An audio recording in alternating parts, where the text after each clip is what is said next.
Annual review time is upon us. The beginning of the year is coming up. A lot of people It's are coming in. going to see some. No, you didn't hit it with the Bobby V. I didn't.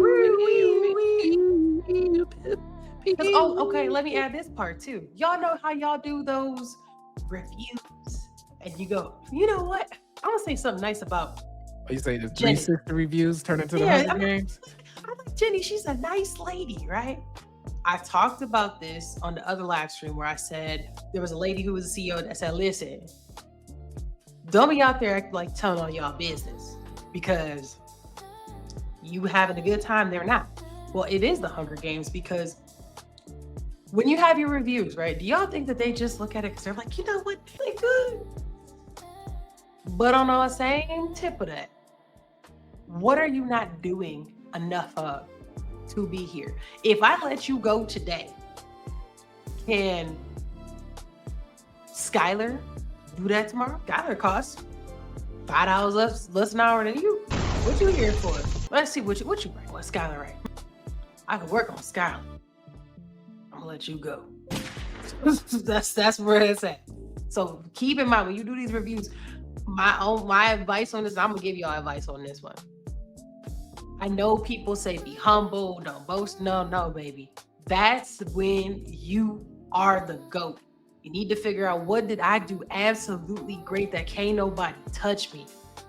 And you have to convey that in a professional way.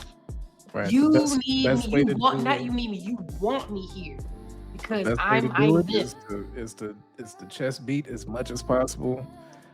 Always understand what you do and how you add value to a company and quantify it if you're able to. So if you're able to say, I did X and it resulted in the company getting this account, if it wasn't for, and even if you're on customer service, right? If it wasn't for my commendations that I received, we would have lost. And you can count the number of accounts that you've saved just by being you on the phone and keeping people. I'm gonna do one even smaller than that. You can give examples. I had one of the most. I've helped irate customers. I'll give you one example. In real life, I'm just saying one example. If I was somebody like in real life, I came across a customer who was very unprofessional. However, I handled them with the utmost white glove service. And then they told me, you know what, I'm gonna renew again. And that's how I go about all the things that I talk to with people. That's how you use AI right there.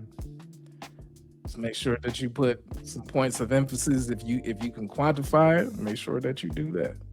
But yes, you have tools at your disposal to write up your review. So, it's not just for looking at corn or making Heathcliff mixed with Garfield. They want to see what that look like on a cartoon or something stupid. Actually use these tools as intended. I think other people think that they're used to, take away from somebody and take away from jobs, but I think that they're used to enhance positions, enhance jobs.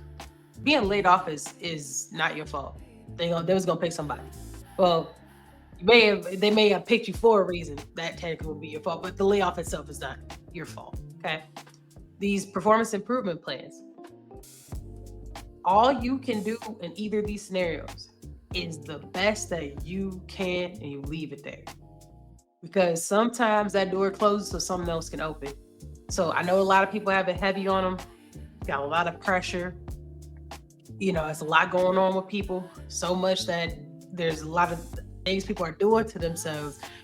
I recently had a friend who passed away, and lost their job for a minute, went through some hard times, and it's just rough out here for folks. So just know it's not your fault with these things. What you can do though is to recognize maybe some things you can do better. Where can you be of a niche, a need, or a specialist, and do that. I feel what you're saying, but I can't reach you. You want to know why? Because sometimes it is your fault. I just say sometimes it is, but you got to turn your perspective on it. Let me put it into perspective. when people start looking at, the cupboards start getting bare, they looking at who they cannot share with. I will say that again. When the cupboards start getting bare, people will look at who they cannot share with. And so what that means is if you in a space and you're not holding your weight, and we only got so much in the budget, people still want to have some level of a bonus at the end of the year. People still want to have some level of even if it's a 2% raise. How is everybody gonna pull out that 2%? It's gonna be you%. That's how they're gonna get that 2%. So when the company isn't making more money, it doesn't come out of trees, and credit is not a breeze.